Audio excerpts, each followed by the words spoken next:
നല്ല സ്പൈസി ആയിട്ട് പെട്ടെന്ന് ഉണ്ടാക്കി കഴിക്കാൻ പറ്റുന്ന ഒരു അടിപൊളി കുക്കർ ബിരിയാണിയുടെ റെസിപ്പി കണ്ടാലോ. അപ്പോൾ നമുക്ക് എന്തായാലും സ്റ്റാർട്ട് ചെയ്യാം. ഈ കുക്കറിൽ തന്നെ ഞാൻ അങ്ങോട്ട് സവാളയും ക്യാഷും ഒക്കെ ഫ്രൈ ആക്കി മാറ്റി വെച്ചിട്ടുണ്ട് കേട്ടോ. കുറച്ച് സ്പൈസസ് ഒക്കെ ഇട്ട് വെളുത്തുള്ളി ഇഞ്ചിയൊക്കെ ചതച്ചിട്ട് സവാളയും തക്കാളിയും ഒക്കെ ഇട്ട് നന്നായിട്ടൊന്ന് വഴറ്റി കൊടുത്തതിന് ശേഷം ഈ പൊടികളൊക്കെ അങ്ങ് ചേർത്തിട്ടുണ്ട് കേട്ടോ. ഇനി ഇതൊക്കെ നന്നായി ഒന്ന് വഴണ്ടി വന്നു കഴിഞ്ഞാൽ നമുക്ക് ബീഫ് ഇട്ട് കൊടുക്കാം. നമ്മൾ ഇതുവരെ വീഡിയോ ഇട്ടേക്കുന്നതിലെല്ലാം കുക്കർ ബിരിയാണി ചിക്കൻ വെച്ചിട്ടാണ്. ഇപ്രാവശ്യം നമുക്ക് ബീഫ് കൊണ്ട് അങ്ങോട്ടാവാമെന്ന് വിചാരിച്ചു. അങ്ങനെ കുറച്ച് തൈരും കൂടെ ഒഴിച്ചു കൊടുത്ത് കുക്കർ അടച്ചു വെച്ച് വേവിച്ചെടുക്കാം കേട്ടോ. അപ്പോൾ അതൊന്ന് റെഡി ആയി വരട്ടെ. ആ സമയത്ത് നമുക്ക് ഈ കരളൊന്ന് സെറ്റാക്കി എടുക്കണം. അപ്പോൾ അതിന് വേണ്ടിയിട്ടുള്ള പരിപാടിയിലാണ് കേട്ടോ. അപ്പോൾ ഈ മസാലയൊക്കെ തേച്ച് നല്ല അടിപൊളിയാക്കിയിട്ട് കുക്കറിൽ വെച്ചിട്ടുണ്ട്. അപ്പോഴേക്കും റൈസ് ഇട്ട് കൊടുക്കാറായിട്ടുണ്ട് കേട്ടോ. അങ്ങനെ റൈസൊക്കെ ഇട്ട് കൊടുത്ത് നല്ലപോലെ ഒന്ന് മിക്സ് ചെയ്ത് കൊടുക്കുന്നുണ്ട്. ആവശ്യത്തിന് വെള്ളം ഒഴിച്ച് കൊടുത്തു, ഉപ്പൊക്കെ ഇട്ട് കൊടുത്തു. റൈസും കൂടെ ഒന്ന് വെന്ത് കഴിഞ്ഞാൽ നമ്മുടെ ബിരിയാണി റെഡി ആയിട്ടുണ്ടാവും കേട്ടോ. ആ സമയം നമുക്ക് കരൾ എന്തായെന്ന് നോക്കാം. ഇനി അതൊന്ന് നന്നായിട്ടൊന്ന് വരട്ടി സെറ്റാക്കി എടുക്കണം.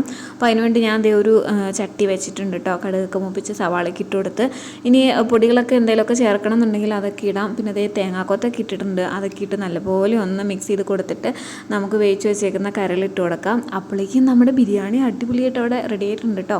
നല്ല സ്മെല്ലാണ്. എന്താ അടിപൊളി, എന്താ ടേസ്റ്റ്. ഇങ്ങനെ തന്നെ കഴിക്കാൻ അടിപൊളിയാട്ടോ. നല്ല സ്പൈസി ആയിട്ടുള്ളൊരു അടിപൊളി കുക്കർ ബിരിയാണി. എല്ലാവരും ഒന്ന് ട്രൈ ആക്കിക്കോളൂ. കമൻറ്റ് ബോക്സിൽ പറയാൻ മറക്കല്ലേ. ഇനി ബാക്കി ഉണ്ടായിരുന്ന കുറച്ച് അലങ്കോല പരിപാടികളൊക്കെ അങ്ങ് ചെയ്യുന്നുണ്ട്. ഇതൊന്നും ഇല്ലെങ്കിലും കുഴപ്പമൊന്നുമില്ല കേട്ടോ. അടിപൊളി ടേസ്റ്റിൽ നമുക്ക് കഴിക്കാൻ പറ്റും. ഇനി കുക്കർ അടച്ചിട്ട് കുറച്ച് നേരം നമുക്ക് മാറ്റി വെക്കാം കേട്ടോ. അപ്പോഴേക്കും ബിരിയാണി അങ്ങ് സെറ്റ് ആയിക്കോളും. ആ സമയം കൊണ്ട് കരൾ ഒന്നോടെ ഒന്ന് നല്ല വറ്റിച്ച് സെറ്റാക്കി എടുക്കണം. ഓയിലൊക്കെ ഒഴിച്ച് കൊടുക്കുന്നുണ്ട്. കുറച്ച് കുരുമുളക് പൊടിയും കൂടെ ചേർത്ത് കഴിഞ്ഞാൽ അടിപൊളിയാണ്. സെപ്പറേറ്റ് വീഡിയോ ചാനൽ നോക്കിയാൽ കാണാം കേട്ടോ. ഞാൻ മുന്നേയൊക്കെ അപ്ലോഡ് ആക്കിയിട്ടുണ്ട്. അങ്ങനെ ഇന്നത്തെ ഏകദേശം പരിപാടികളൊക്കെ ഇവിടെ കഴിഞ്ഞിട്ടുണ്ട്. കരളൊക്കെ നല്ല അടിപൊളിയായിട്ട് റെഡി ആയിട്ടുണ്ട്. അങ്ങനെ ബിരിയാണി സെറ്റായിട്ടുണ്ട്. എന്നാൽ പോയി കഴിക്കട്ടെ. അപ്പോൾ ഓക്കെ, ബൈ.